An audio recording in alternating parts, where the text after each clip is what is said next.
Bonjour et bienvenue pour ce Visual Studio Webcast. Aujourd'hui, on va voir Azure et Ajax autrement avec Visual Studio et la solution Aspectize. Donc, je suis Nicolas Roux, cofondateur d'Aspectize.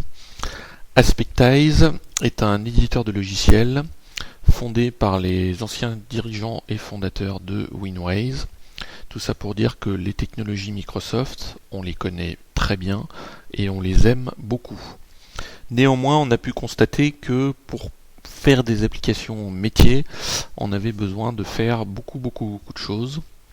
Et donc on était un petit peu frustré et on s'est dit mais il y a sûrement moyen de pouvoir livrer son travail plus rapidement, pouvoir montrer un résultat visible à un utilisateur dont on sait par avance qu'il va changer d'avis. Donc l'idée étant de pouvoir suivre les changements de l'utilisateur, l'agilité étant évidemment au cœur de notre objectif. Et pour atteindre ces buts, on s'est vraiment détaché de tout ce qui existait jusqu'à présent, et notamment l'approche.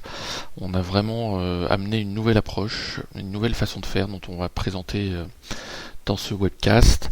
L'idée étant de mieux séparer les parties techniques qui sont invariantes, toujours les mêmes d'un système à l'autre, et les parties métiers, donc, qui évoluent fortement.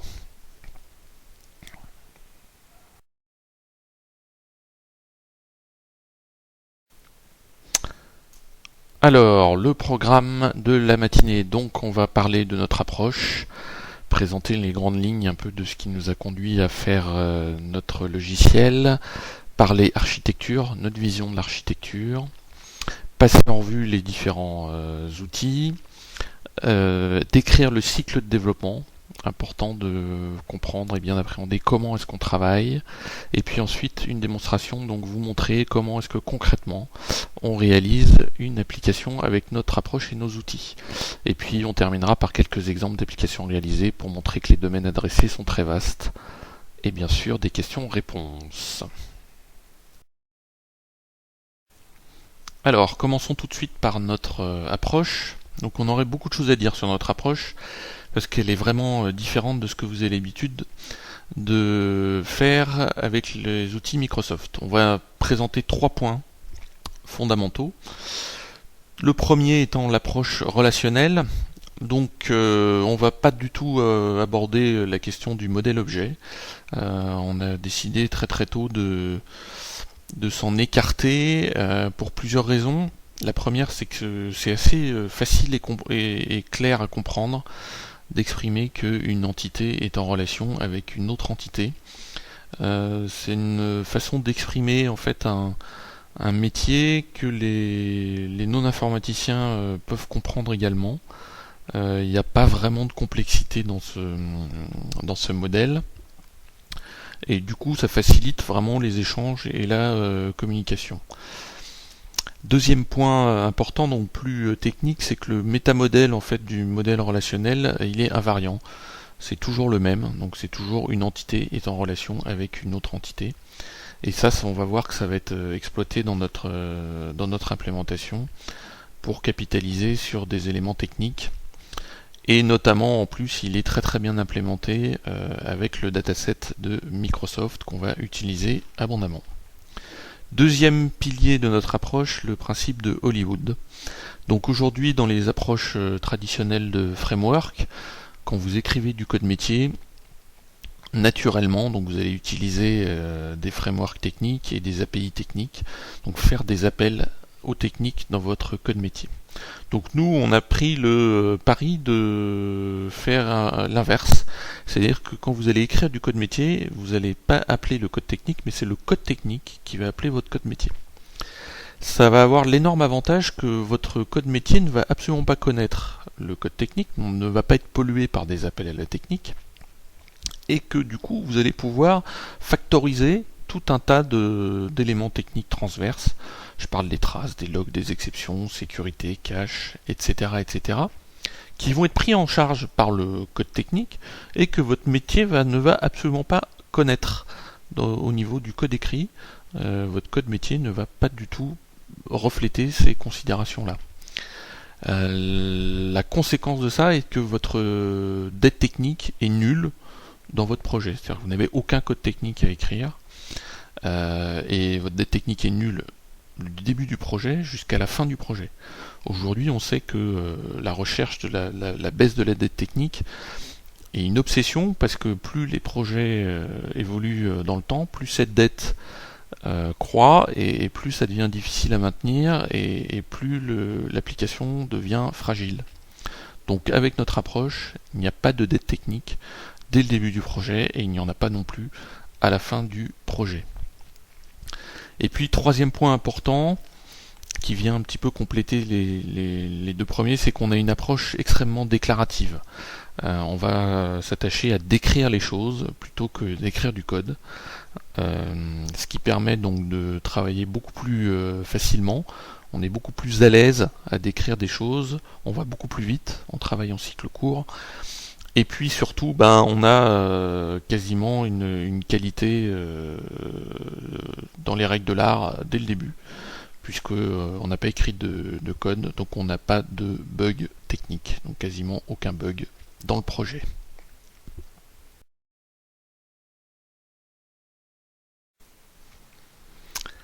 Architecture. Dans un système d'information, vous avez trois briques essentielles, que sont les données, l'IHM et les traitements.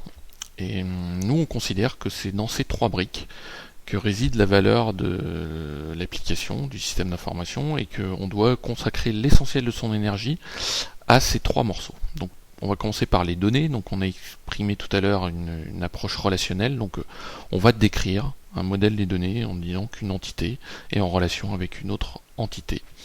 Et l'ensemble du modèle métier va s'exprimer de cette façon-là. L'IHM, on ne va pas parler de design qui sort de notre scope, mais plutôt d'ergonomie. C'est difficile de réussir une bonne ergonomie, mais en décrivant les écrans, la nature des écrans, la nature des pièces qui sont dans les écrans. Est-ce qu'on a des boutons, est-ce qu'on a des grilles, est-ce qu'on a des arbres? L'essentiel du temps doit être consacré à décrire les composants de cette IHM. Et puis enfin donc les traitements. Alors on parle ici de traitements métiers qui vont être évidemment implémentés avec du code. C'est essentiellement donc des calculs ou des validations. On ne parle pas de code technique, on parle évidemment de code métier. Alors nous, une fois que vous avez fait ces trois morceaux, qui sont faits, on va dire, de façon indépendante, dans les approches, on va dire, un petit peu classiques, vous allez écrire du code pour faire les liens entre ces trois morceaux. Typiquement, dans l'approche MVC, vous allez écrire un contrôleur qui va vous permettre d'afficher les données dans votre IHM ou d'appeler les traitements à partir de votre IHM. Nous, on considère que ce code, en fait, c'est toujours le même. C'est un invariant. Il doit être écrit une bonne fois pour toutes. Et c'est ce qu'on a fait. Donc, on a en fait éliminé ce code. On l'a écrit dans notre produit. Et en fait, les liens entre ces trois morceaux essentiels dans lesquels réside toute la valeur de l'application, ces liens, ils peuvent être pris en charge donc par notre produit. C'est notre produit qui fait la glue entre les trois pièces.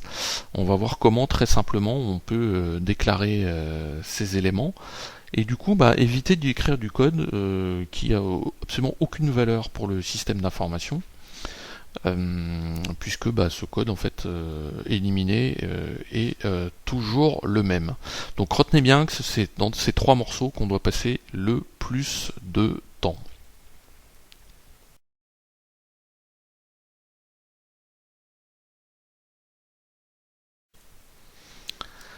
Alors on va s'attarder un tout petit peu sur l'architecture web, puisque là aussi on a des différences importantes qui méritent d'être soulignées, et notamment donc deux points importants. Donc dans notre architecture web, on a notre client qui est dans le navigateur, dans lequel on va retrouver nos trois éléments, donc schéma, IHM, code métier. Et puis dans le serveur, donc le schéma et le code métier, évidemment pas d'IHM. Le premier point est que donc notre serveur complètement intégré dans IIS et dans Azure est stateless, c'est-à-dire qu'il n'y a pas d'état par construction dans le serveur, que l'état par contre est maintenu dans le client. Donc ça c'est un point important du point de vue de l'architecture. Et le deuxième point, c'est que les échanges entre le client et le serveur sont des échanges de données. Notre serveur n'est pas un producteur de HTML. Quand le client va appeler le serveur, il ne va pas recevoir du HTML construit sur le serveur, mais des données, et tout le HTML va être produit dynamiquement dans le client. Alors ça, c'est un point assez différent de l'approche ASP.NET, et c'est ça qui va permettre donc le full Ajax de nos applications. Puisque tout le HTML étant produit dans le navigateur, il n'y a pas d'aller et retour intempestif, on va dire, et inutile vers le serveur. Alors, les outils, donc essentiellement Visual Studio. On va passer beaucoup de temps dans Visual Studio puisqu'on va en fait modéliser nos trois briques, nos trois pièces importantes avec Visual Studio. Tout d'abord en ce qui concerne les données, donc on a un DSL qui est inclus intégré dans Visual Studio, qui vous permet de représenter des modèles entités-relations. Pour les services, donc si on a du code à écrire, on va travailler en C# ou en VB.NET pour le code serveur, ou en JavaScript pour écrire du code métier, client. Et puis pour les contrôles, on va déclarativement écrire du HTML et du CSS, donc là aussi, travailler avec l'éditeur Visual Studio. Par contre pour le reste, donc pour la fameuse colle entre ces différents éléments, donc on va travailler avec Aspectize Binding Studio, qui est un outil à part entière, qui va travailler à côté de Visual Studio, et qui va permettre donc de faire les liens. Donc le binding, on va avoir trois types de binding, le layout, les données et les commandes. On va essayer de les décrire précisément chacun d'eux. On va avoir besoin également d'un Firebug ou des DevTools d'IE, outil bien pratique donc pour réaliser notamment le CSS de l'application. Et puis Agile Azure, donc qui est un portail qui permet de publier nos applications Aspectize dans Azure. Alors parlons un petit peu de cycle développement et plus précisément de cycle de développement Lean. Alors le Lean, pour ceux qui ne connaissent pas, c'est une approche qui a été développée par Toyota pour optimiser en fait sa gestion de production de voitures et qui vise donc à éliminer tous les déchets, tout le gaspillage qu'il peut y avoir tout au long de la chaîne de production. Alors ça arrive aujourd'hui dans l'IT, on parle de Lean IT, on commence à s'en inspirer. L'idée étant de travailler vraiment en flux tendu, en cycle très très court, pour évidemment donc atteindre une meilleure agilité.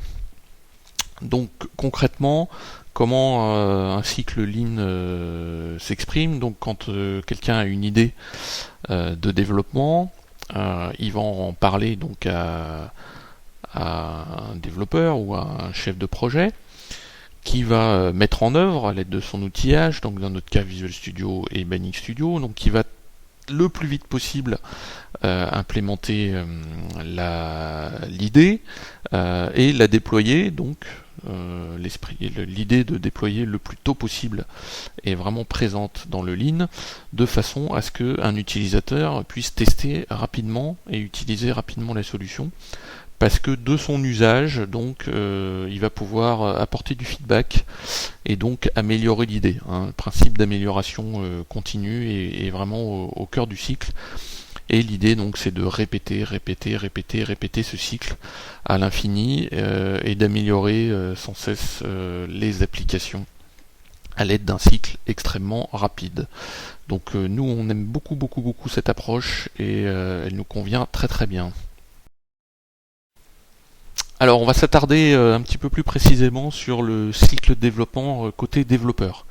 Quelles sont les étapes que le développeur doit réaliser quand il développe avec notre approche? Donc il commence un petit peu toujours systématiquement par le design du schéma, donc du modèle relationnel. Toujours un petit morceau de schéma, une entité, deux entités, une relation. C'est un peu classiquement, on a besoin toujours un petit peu de données pour commencer à travailler. Ensuite, la deuxième étape, qui sera pas toujours là, mais qui pourra être nécessaire, d'écrire un petit peu de code métier donc un petit peu de code de traitement, toujours dans Visual Studio. Troisième étape, d'écrire un petit morceau d'IHM. Donc on va réaliser des contrôles en HTML, donc on va voir comment ça se passe. Et puis à la suite de ça, donc réaliser les bindings, donc les liens entre ces trois petits morceaux qu'on a fait à l'aide de Binding Studio. Et à l'issue de ça, donc on va pouvoir tout de suite lancer l'application et puis pouvoir concrètement visualiser le résultat de son travail et apprécier ce qu'on a pu faire.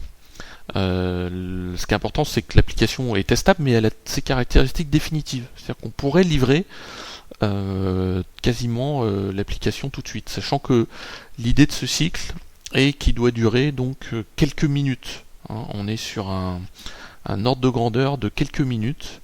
Alors évidemment, on va pas livrer au bout de quelques minutes, pas forcément, parce que ce serait un petit peu compliqué pour l'utilisateur, mais on va répéter plusieurs fois ce cycle et livrer quand on estimera qu'on a quelque chose de suffisant à montrer à l'utilisateur. Ce qui est important, c'est que on est constamment en état de marche. On n'est jamais en rupture, on n'est jamais dans un effet tunnel, on est toujours en capacité de livrer quelque chose qui fonctionne. Alors avant de commencer à voir la démonstration, juste quelques précisions. D'abord, soyez prêts à découvrir une nouvelle approche. On est, je pense, très très différent de ce que vous avez l'habitude de faire et de voir. À notre connaissance, on n'a pas encore vu de choses similaires, de produits similaires, que ce soit en technologie Microsoft ou autre. On est hautement déclaratif et très dynamique. On ne génère pas de code. Souvent, les gens pensent qu'on est générateur de code. On n'est absolument pas générateur de code. On écrit très très peu de code et surtout on l'appelle pas. Je crois que c'est une des choses les plus perturbantes pour le développeur qui va écrire du code mais qui va jamais écrire le code d'appel. Ça c'est vraiment quelque chose de nouveau. En ce qui concerne le binding, puisque donc le vocabulaire est quand même déjà ancien, le data binding est une technologie connue, mais on a poussé le binding très très loin, puisqu'on fait du data mining relationnel, chose qui n'existe pas aujourd'hui dans l'approche classique de Microsoft. On fait du command binding, donc ça aussi c'est quelque chose de réellement nouveau. Néanmoins, on reste dans l'environnement .NET JavaScript, donc on peut tout faire, on peut écrire du code, on n'invite pas à le faire, mais ouais, et il y a l'idée qu'on n'est pas fermé, on peut s'intégrer à tout moment à de l'existant en .NET ou en JavaScript. L'idée maîtresse, c'est toujours de faire des tout petits pas, de faire une chose à la fois, mais une chose visible et testable par l'utilisateur. Ça reste vraiment le focus qui doit guider notre façon de travailler, faire des toutes petites choses à la fois et être en état de marche tout le temps. Voilà, donc juste un petit rappel, oubliez un petit peu la façon dont vous travaillez aujourd'hui avec les technologies Microsoft et plongez-vous dans quelque chose de réellement nouveau.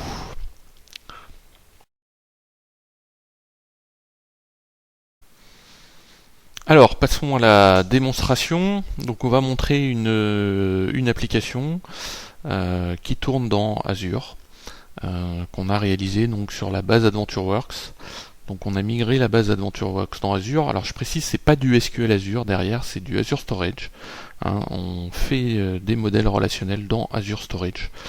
Et on n'utilise pas SQL Azure. Là, l'exemple qui tourne sous vos yeux sont des données issues du storage.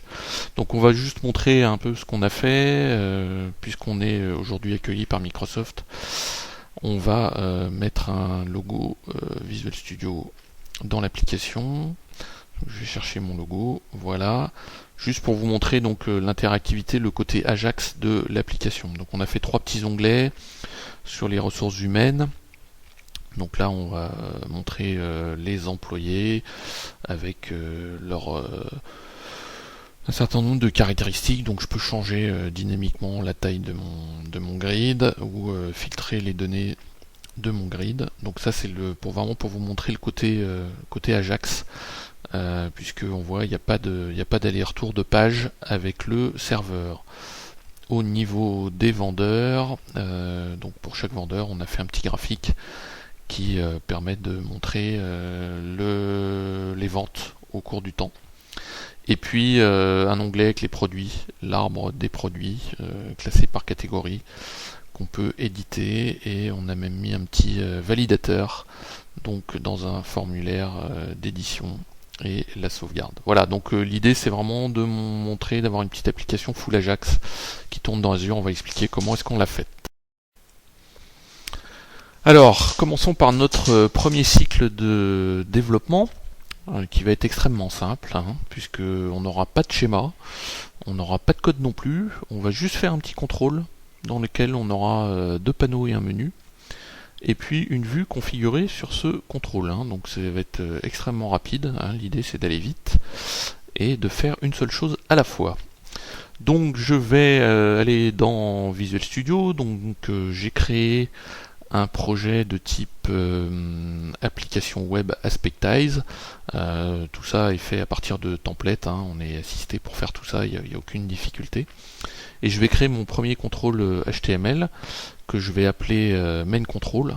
Toujours important de bien nommer les choses, dans lequel donc j'ai mis une zone, un menu et une zone.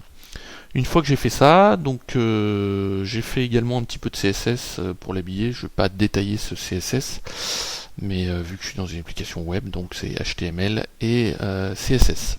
Une fois que j'ai fait ça, je vais aller dans Binding Studio, où là aussi j'ai créé un projet de type application web. Et en fait, je vais récupérer le contrôle main control et je vais créer une vue. Donc créer une vue, c'est juste en fait instancier ce contrôle. Et voilà, j'ai fini ma configuration. Je vais tout de suite lancer l'application pour constater que j'ai ma vue main control qui va s'afficher. Alors il n'y a pas de données, donc c'est toujours difficile de se rendre compte de ce qui se passe, mais j'ai bien en fait mon panneau, ma barre de menu qui est bleue parce que j'ai décidé dans mon CSS elle était bleue, et un panneau en dessous. Bon, c'est pas très visible, mais c'est important de savoir que mon application fonctionne. Alors pour un peu détailler ce qui se passe sous le capot et comprendre un petit peu la dynamique de mon application, j'ai essayé de décrire ce qui se passe au démarrage de l'application. Donc à partir de mon navigateur, je vais appeler ma requête, mon URL, je vais appeler le serveur, donc pour lui dire je démarre mon application. Qu'est-ce qui va se passer? Donc automatiquement toutes les ressources de l'application, que ce soit le JavaScript, le CSS, la configuration, les schémas, les contrôles, tout ce dont a besoin le navigateur pour travailler est automatiquement descendu. J'ai absolument rien à faire. C'est built-in, ça descend dans le navigateur. Et ensuite, qu'est-ce qui se passe dans la configuration? Donc j'ai déclaré une vue de démarrage. Et bien cette vue va s'afficher. Donc là aussi le contrôleur Aspectize va s'occuper d'afficher la vue de démarrage avec son contrôle HTML. Donc tout ça est automatique, pour bien montrer que toute notre configuration est prise en compte de façon automatique par le moteur Aspectize. Voilà, donc on va pouvoir attaquer le deuxième cycle de développement, qui va être extrêmement simple également, puisque j'ai toujours pas de schéma, j'ai toujours pas de code. Je vais juste rajouter un autre contrôle que je vais appeler product arbre, qui contient un arbre, donc que j'appelle category tree. Et puis configurer donc une vue sur ce nouveau contrôle, et dans le layout de ma première vue, afficher la deuxième vue. Donc dans Visual Studio, donc dans le même fichier HTML, j'ai ajouté mon nouveau contrôle. Donc j'ai rajouté un petit peu de texte, histoire qu'on voit quelque chose, parce que tant que mes contrôles ne sont pas configurés avec des données, c'est toujours difficile de voir ce qui se passe. Alors là j'ai mis un Aspectize Preview, on a à notre disposition un certain nombre de contrôles dans la barre d'outils qu'on peut utiliser par simple drag and drop pour créer des contrôles. Dans Binding Studio, donc je vois mon contrôle product arbre, je vais créer une vue sur ce contrôle, et donc dans le main control, dans l'onglet layout, je vais juste ajouter donc dans la zone content l'affichage de ma vue product arbre. Voilà, donc je vais sauver et je vais aller dans mon navigateur, donc je vais relancer mon application, le redémarrage de l'application, donc redescend la config et tous les éléments, et constater que cette fois-ci, en plus du menu, donc je vais bien voir ma vue product arbre, donc avec mon petit morceau de texte qui s'affiche dans ma zone de ma première vue. Donc pour décrire ce qui s'est passé après le démarrage de l'application, donc l'affichage de ma première vue, ma configuration décrit que dans la zone content, je vais afficher une deuxième vue. Donc là, pareil, le moteur Aspectize va afficher cette vue, créer le HTML dynamique avec l'arbre qui est vide, mais qui est là, et l'insérer dans la zone content. Bien, on va passer donc au troisième cycle de développement, donc dans lequel cette fois-ci je vais avoir mon premier élément de schéma, mon entité catégorie, qui aura un nom et un identifiant, un petit service qui va me permettre de charger ces catégories, donc on va détailler les 3 lignes de code qu'on va écrire. Je ne vais pas avoir de nouveaux contrôles, par contre je vais configurer donc les vues existantes, faire 2 bindings, un binding de commande pour appeler la commande load categories et un binding de données pour mettre un nœud racine pour afficher les catégories dans mon arbre. Voilà, donc dans Visual Studio, je vais créer mon schéma. Donc voilà, j'ai déjà préparé le terrain avec mon entité. Donc là, je suis dans mon DSL Aspectize Entity Designer qui me permet de créer des entités. À noter que je peux importer des entités à partir de bases SQL Server existantes qui me permettent de créer des schémas automatiquement. Et puis j'ai créé un service. Donc un service, c'est quoi? C'est une classe qui a l'attribut service, sur lequel on va implémenter quelques méthodes qui sont des commandes. Donc ma méthode load categories qui me renvoie un dataset. Donc il y a 3 lignes de code dans cette commande, la première donc est l'instanciation d'un composant fourni par Aspectize qui est un Entity Manager qui s'instancie à partir donc d'un service configuré. On verra dans Binding Studio ce que ça veut dire.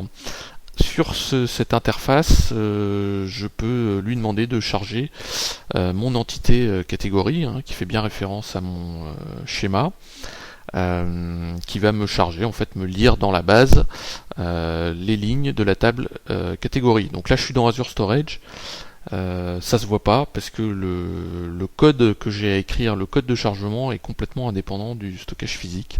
Si j'étais dans SQL Server, j'écrirais le même code. Et puis je vais renvoyer le dataset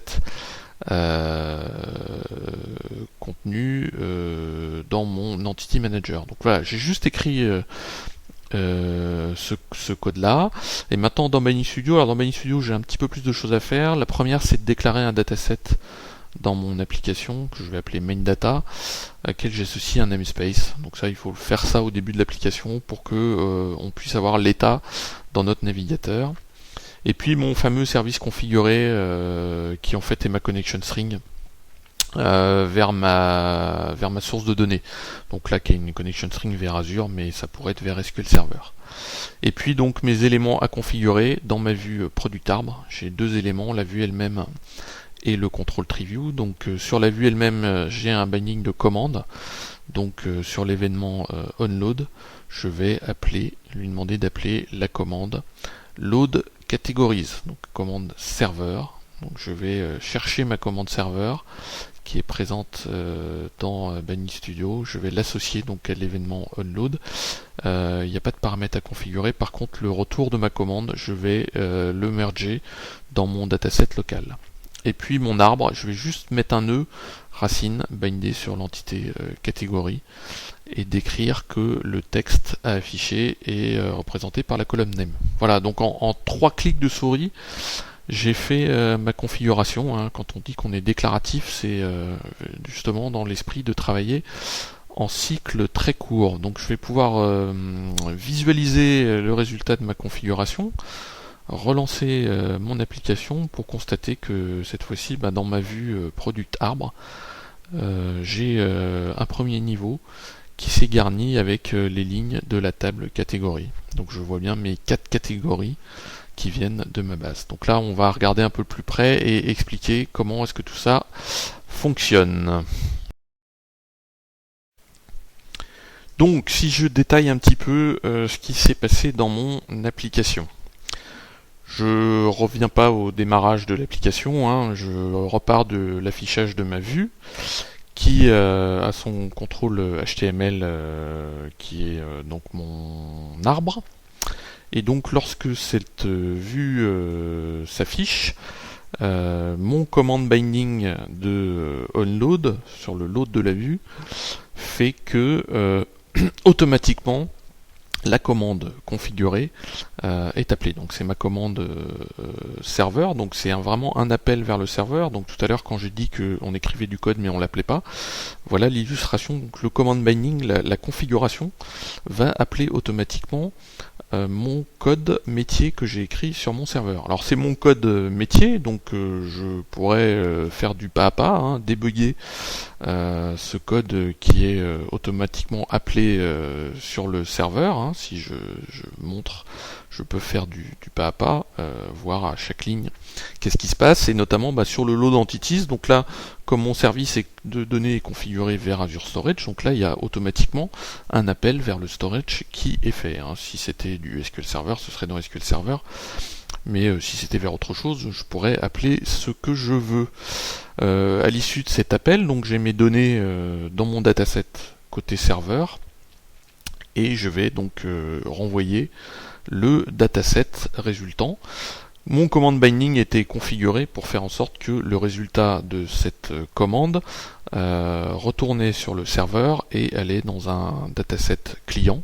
Donc automatiquement, le dataset résultant est sérialisé en JSON. Hein. Toujours, j'ai rien à faire. C'est le command binding configuré qui s'occupe de ça, et ça va dans la mémoire de mon navigateur dans l'entité catégorie.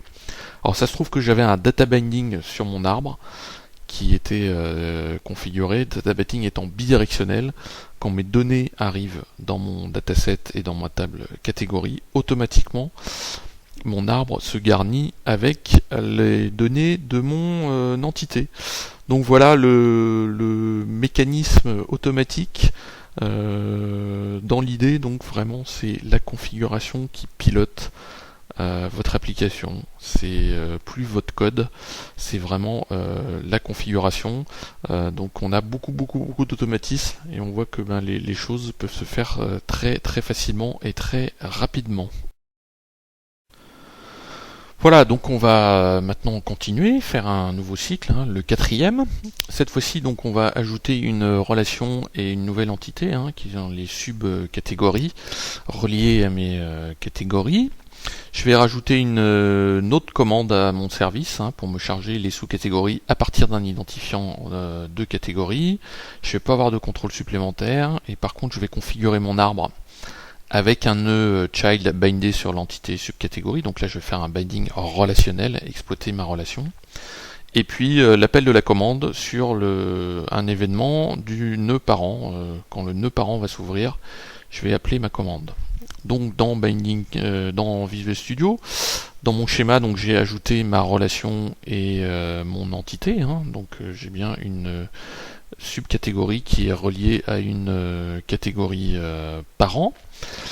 Et puis ma deuxième commande, ma deuxième méthode de mon service, donc qui me renvoie toujours un dataset, qui prend en paramètre un identifiant de catégorie, et cette fois-ci donc qui fait un load associated. Hein. Donc j'exploite ma relation dans ma requête de données. Donc c'est bien les subcatégories associées à une catégorie existante. Hein. Donc on va s'occuper de faire une jointure. Je suis toujours dans Azure Storage évidemment, mais le code écrit serait le même dans SQL Server. Et puis je renvoie mon dataset de la même façon que précédemment. Donc dans Binding Studio, dans mon arbre, donc je vais créer un nœud fils de mon nœud catégorie que je vais binder sur l'entité subcatégorie, mais en suivant la relation, hein, puisque c'est un binding relationnel. Je vais profiter que j'ai cette relation dans mon client pour l'exploiter, et donc afficher la sous-catégorie avec le nom de ma sous-catégorie. Et puis sur le nœud catégorie, donc je vais faire un binding de commande sur l'événement on first expand. Je vais associer l'appel de ma commande Voilà, alors cette fois-ci, cette commande, elle a un paramètre. Donc de la même façon que l'appel se configure, se bind, mon paramètre se bind, donc vers l'identifiant de mon nœud, la colonne de mon nœud, catégorie ID, que le résultat je merge dans le dataset. Voilà, donc en quelques clics de souris, j'ai configuré mes nouveaux éléments. C'est vraiment toujours le binding qui pilote l'application. Et si je relance mon application, je vais constater que dans mon arbre, j'ai maintenant un deuxième niveau qui est accessible, et que quand j'ouvre un nœud par an, mon serveur est appelé, mes sous-catégories sont ramenées et le binding relationnel fait que mes nœuds child s'affichent. Donc tout ça est automatique, vous l'avez compris. Voilà, donc je vais passer au cycle suivant, le 5e cycle, qui est très très similaire au précédent, parce que je vais rajouter une entité product dans mon schéma, rajouter une commande de chargement des produits à partir d'une subcatégorie, toujours pas de contrôle supplémentaire, et donc configurer mon arbre pour lui rajouter un nœud child, toujours avec un binding relationnel, et l'appel de la commande sur l'expand du nœud parent. Donc dans Visual Studio, j'ai rajouté mon entité product et la relation vers les subcatégories. Et puis ma commande load product qui prend cette fois-ci un identifiant de subcatégorie. C'est exactement quasiment le même code que la commande précédente, sauf que je travaille avec des entités et relations différentes. J'ai rajouté un petit peu de CSS pour en profiter, habiller mon arbre. Voilà, donc une fois que j'ai fait ça, je retourne dans Binding Studio, donc j'ai un troisième niveau à configurer. Je vais d'abord faire le onExpand du nœud parent qui cette fois-ci appelle la commande loadProduct. Donc là le binding de commande classique avec le paramètre qui est l'identifiant du nœud. Je merge le dataset résultant dans mon dataset client main data. Et puis je vais créer un nœud. Oups, j'ai créé un nœud de trop. Voilà, un nœud fils qui vient sur l'entité product, toujours en suivant ma relation. Et le texte de mon nœud sur la colonne name. Voilà, donc je sauvegarde et je vais pouvoir constater que cette fois-ci j'ai un nœud de plus dans mon application. Si je relance mon application, voir que cette fois-ci j'ai bien mes produits qui apparaissent sous mes sous-catégories au fur et à mesure où je les ouvre. Donc vraiment très, en plus j'ai du lazy loading, puisque chaque nœud on va chercher les données correspondantes aux parents, enfin aux enfants du nœud qui s'ouvre. Donc voilà l'idée, donc mon application qui s'enrichit avec un petit peu plus de données, et toujours une seule chose à la fois et une chose visible. Voilà, donc vous l'avez compris, c'est et ainsi de suite, refaire des petits cycles et des petits cycles et des petits cycles, toujours dans l'esprit de faire une seule chose à la fois. Une chose, c'est et puis on itère, on teste, on itère et on recommence. Et de cette façon, vos applications, elles poussent quelque part. Vous voyez à chaque étape, vous voyez une chose supplémentaire. L'idée étant d'avoir un grain très très fin. Alors pourquoi un grain très fin ? D'abord parce que c'est satisfaisant en tant que développeur de voir les choses évoluer au fur et à mesure. Puis on est toujours en capacité de montrer à l'utilisateur. Évidemment, on va pas le livrer. Là sur les 4-5 cycles que j'ai montré, je vais pas livrer à chaque fois. C'est moi qui vais choisir mon grain de livraison, mais j'aurai la possibilité de le faire. Et donc vous créez de la valeur. On a vu qu'on n'a pas écrit de code technique, on n'a pas fait de tuyauterie, donc il n'y a pas de tête technique. On est sur une architecture qui est stable et qui est pérenne, avec une application toujours en état de marche. Donc ça c'est extrêmement important. Et donc notre application fonctionne tout le temps.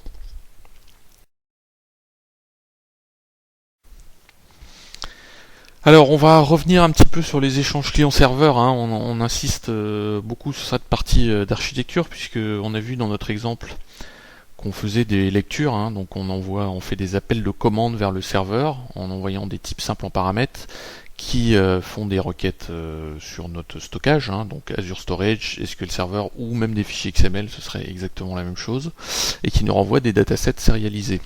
Mais c'est exactement pareil dans l'écriture, hein, dans la petite démo que j'ai faite au début, j'ai montré que j'avais un formulaire pour modifier mes données, et quand mes données sont modifiées, de la même façon je vais appeler une commande serveur pour sauvegarder mes modifications. Alors cette fois-ci c'est plus un type simple qui part, mais c'est bien un dataset, c'est le dataset de mes modifications. Donc là aussi, importance du métamodèle constant, puisque c'est le dataset qui arrive sur le serveur pour être écrit dans la base. Alors la grosse différence, c'est que le code d'écriture dans la base, j'ai pas à l'écrire. Il est déjà écrit, il fait partie du produit Aspectize, puisque on a toutes les informations nécessaires pour faire des inserts, updates ou delete dans SQL Server ou dans Azure Storage. Hein. Toujours donc l'idée que le serveur est stateless et l'état est dans le client et que les échanges ne sont que des échanges de données.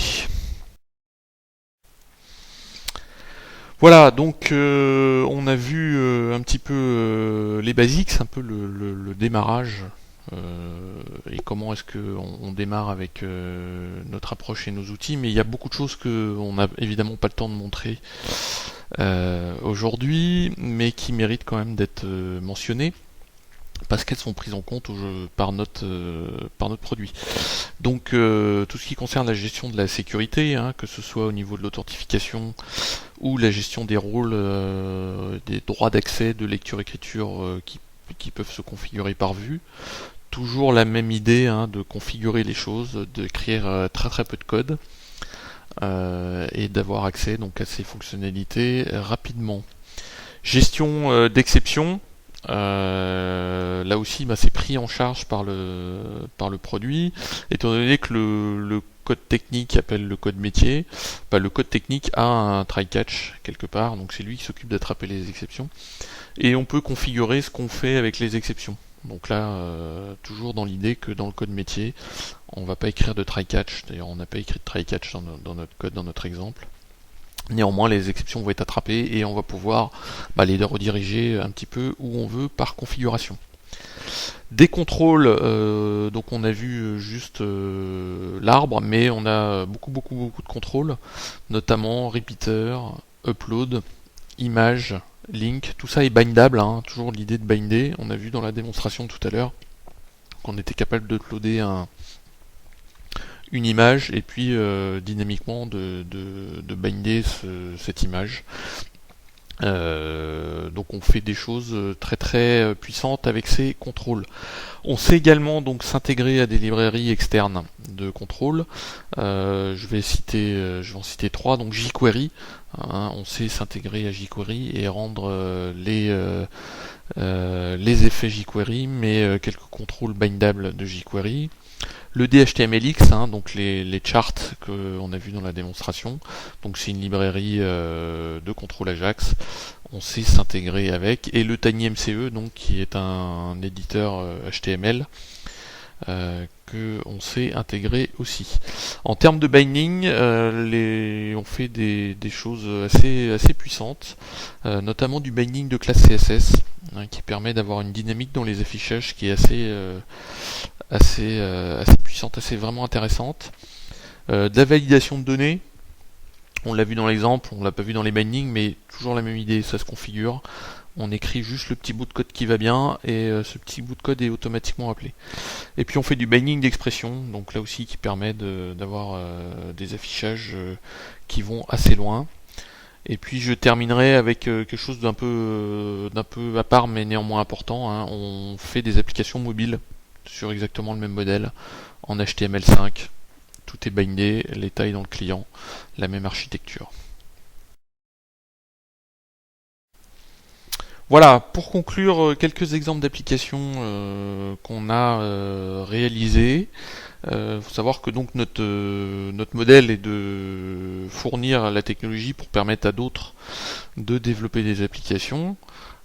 Mais bon, on a fait quelques projets nous-mêmes et c'est un peu ces projets-là que je voudrais vous présenter aujourd'hui, en commençant par une base de connaissances hein, pour des chercheurs du CNRS qui font des études sur des fourmis. C'est une application qui tourne dans Azure et Azure Storage. Hein. Toutes les données sont issues de Azure Storage. On a un schéma qui contient 17 entités, 14 relations. On a écrit quelques centaines de lignes de code C#, hein, essentiellement des commandes serveurs donc qui permettent de charger les données, un petit peu de JavaScript. On n'en a pas vu dans la démonstration, mais on peut écrire des commandes JavaScript quand le traitement on n'a pas besoin d'aller sur le serveur, on écrit du JavaScript. Et puis de la configuration, donc beaucoup de vues. Hein, une cinquantaine de vues, beaucoup de data binding, beaucoup de command binding, toujours dans l'idée de configurer le maximum de choses et d'être très très linéaire dans la progression. Donc là on a travaillé vraiment au jour le jour avec eux. Ça n'a pas pris très très longtemps, mais on a eu quelque chose qui fonctionne bien et qui leur plaît beaucoup. Deuxième exemple qui n'a absolument rien à voir, qui est une application, un portail une search-based application destinée à la direction marketing de Carrefour, qui permet de présenter l'information de veille à ses utilisateurs. Donc c'est une architecture on-premise, pas du tout dans Azure, avec une base SQL Server. On s'est intégré au moteur de recherche Exalid, ainsi qu'à l'outil de veille KBcrawl. On a également fait l'intégration jQuery pour un certain nombre de contrôles, notamment des carousels d'images. Un schéma un peu plus gros que l'application précédente. Un petit peu plus de code aussi, parce que le code d'intégration Exalid et KBcrawl, il a fallu l'écrire côté serveur.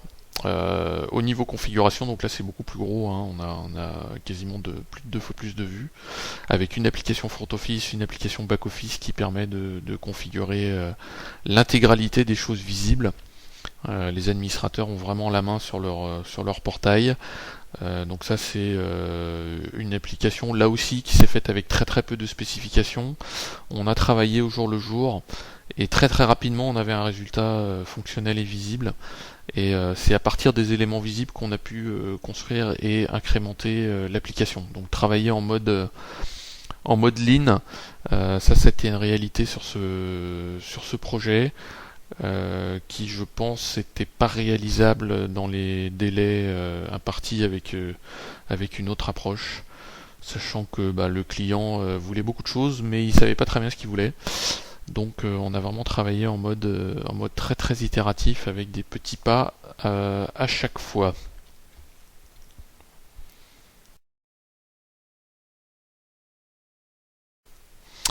Et enfin, dernier exemple de réalisation, donc Reward Process, éditeur de logiciels, donc qui voulait développer un logiciel en SaaS de gestion d'incentives pour les équipes commerciales des grands comptes.